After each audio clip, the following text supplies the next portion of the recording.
பழையர்மேடு பகுதியில் வந்து பார்த்தீங்கன்னா ஒரு 10க்கும் மேற்பட்ட நபர்கள் வந்து பெட்டில் அட்மிட் பண்ணியிருக்கிறாங்க. குளுக்கோஸ் ஏறிட்டு இருக்கு அவங்களுக்குலாம். இதில் குடிநீர் பார்த்தீங்கன்னா மாதத்துக்கு 5 நாளைக்கு ஒரு தடவை க்ளீன் பண்ணுறேன்றாங்க. ஆனால் வருஷத்துக்கு ஒரு தடவை பண்ணுறதே இங்கே ரேராக இருக்குது. கவர்மெண்ட்டில் நல்லா மோட்டரை வாங்கி வச்சு நல்லபடியாக மக்களுக்கு தண்ணி விடுறது தானே பேசுகிறோம் செய்கிறோம். அதே இப்படி அழுக்கு தண்ணியாக விட்டு ஒரு 25 பேருக்கு இதே பழையர்மேட்டில் இதுமாரி ஆயிடுச்சு. நேற்றுக்கு வந்து டேங்க் க்ளீன் பண்ணாங்க. அப்போ பார்த்தீங்கன்னா வச்சுங்களா, சாக்கடையில் எப்படி போகுமோ அதே மாதிரி தான் போச்சு. அப்படியே பார்த்தீங்கன்னா கட்டி கட்டியாக அந்த பாசனம் வந்து கட்டி கட்டியாக கீழே விழுகுது.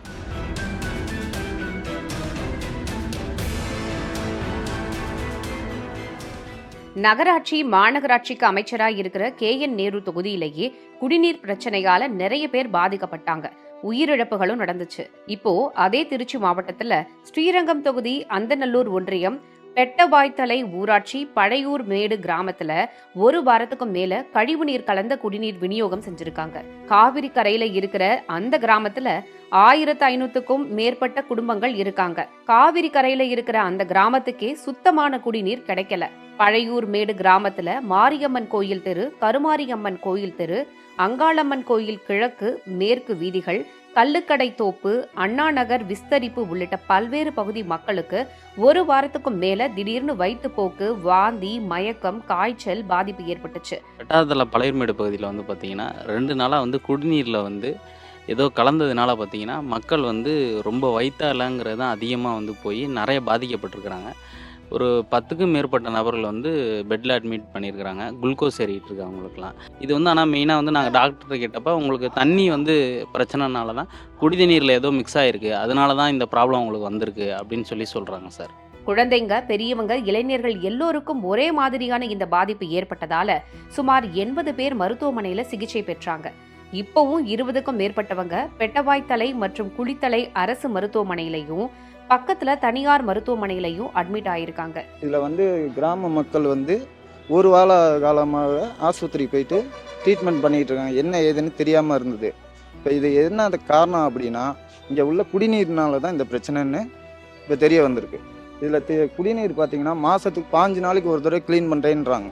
ஆனால் வருஷத்துக்கு ஒரு தடவை பண்ணுறதே இங்கே ரேராக இருக்குது. இப்போ இதனால் ஒரு 7 பேர் இப்போ அட்மிட்டில் இருக்காங்க. 15 பேர் ஆஸ்பத்திரியில் போயிட்டு வந்துக்கிட்டு இருக்காங்க. இப்போ நாங்கள் சொன்னதுக்கு அப்புறம் வந்து பைப் லைனை அறுத்து நேற்று க்ளீன் பண்ணியிருக்காங்க. நேற்று க்ளீன் பண்ணதில் இவ்வளோ அசடு உள்ளே இருந்திருக்கு. மருதை என்பவரோட மனைவி இளஞ்சியும் தொடர் வயிற்றுப்போக்கு காரணமா திடீர்னு உயிரிழந்து போனதுக்கு கழிவுநீர் கலந்த குடிநீர் தான் காரணம்னு குடும்பத்துல உள்ளவங்க புகார் சொல்றாங்க. இத்தனைக்கு பிறகும் அமைச்சர் நேருவோட சண்டை போட்டுக்கிட்டு இருக்கிற அந்த தொகுதி MLA பழனியாண்டி அந்த பகுதி மக்களை என்னான்னு கேட்கல.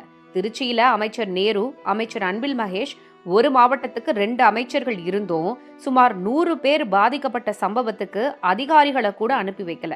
கவர்மெண்ட்டில் நல்லா மோட்டரை வாங்கி வச்சு நல்லபடியாக மக்களுக்கு தண்ணி விடுறது தானே பேசுகிறோம் செய்கிறோம். அதே இப்படி அழுக்கு தண்ணியாக விட்டு ஒரு 25 பேருக்கு இதே பழையர்மேட்டில் இதுமாரி ஆயிடுச்சு. சாக்கடை வந்து அள்ளவே மாட்டேங்கிறாங்க. எந்த நாள் பார்த்தாலும் தருங்க கணக்கு போய் பாருங்க. இதில் வந்து கவர்மெண்ட்டில் என்னன்னு கேட்க மாட்டேங்கிறாங்க. ஊர் தலைவராக இருக்கட்டும், மெம்பருங்களாக இருக்கட்டும், காரியக்காரங்களாக இருக்கட்டும், யாருன்னு தலையிட மாட்டேங்கிறாங்க. அதை கேட்க போனால் எங்கள் மேலே குத்தம் சொல்கிறாங்க. இன்ன வரலையும் என்ன ஸ்டெப்புன்னு எடுக்கல. யாரும் எந்த ஸ்டெப் எடுக்க கிடையாது. கான்ட்ராக்ட் கமிஷன்ல மட்டும் கவனம் செலுத்திட்டு இருக்கிற அமைச்சர்களும் MP MLAக்களும் உடனடியா தலையிட்டு மக்களோட உயிரை காப்பாற்றணும், சுத்தமான குடிநீர் கொடுக்கணும்னு கோரிக்கை வைக்கிறாங்க அப்பகுதி மக்கள். நேற்று கூட பார்த்தா கடைசியில் நிறைய பேர் போய் அதுவும் கம்ப்ளைண்ட் பண்ணவும் அந்த தொட்டி கழுவி இருக்காங்க. டேங்க்கு கழுவுனதில் பார்த்தீங்கன்னா ரொம்ப அப்படியே சாக்கடை தண்ணியோட மோசமாக இருந்திருக்குது. நேற்றுக்கு வந்து டேங்க் க்ளீன் பண்ணாங்க. அப்போ பார்த்தீங்கன்னா வச்சுங்களா, சாக்கடையில் எப்படி போகுமோ அதே மாதிரி தான் போச்சு. அப்படியே பார்த்தீங்கன்னா கட்டி கட்டியாக அந்த பாசனம் வந்து கட்டி கட்டியாக கீழே விழுகுது. க்ளீன் பண்ணல நாங்கள் ரோட்டில் இருந்து மேலே ஏறுறோம், க்ளீன் பண்ணுறாங்க.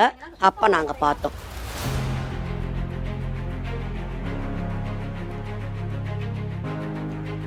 அரசியல்ல உண்மையா என்னதான் நடக்குது தெரிஞ்சுக்க நாளை நமதே சேனலை சப்ஸ்கிரைப் பண்ணுங்க.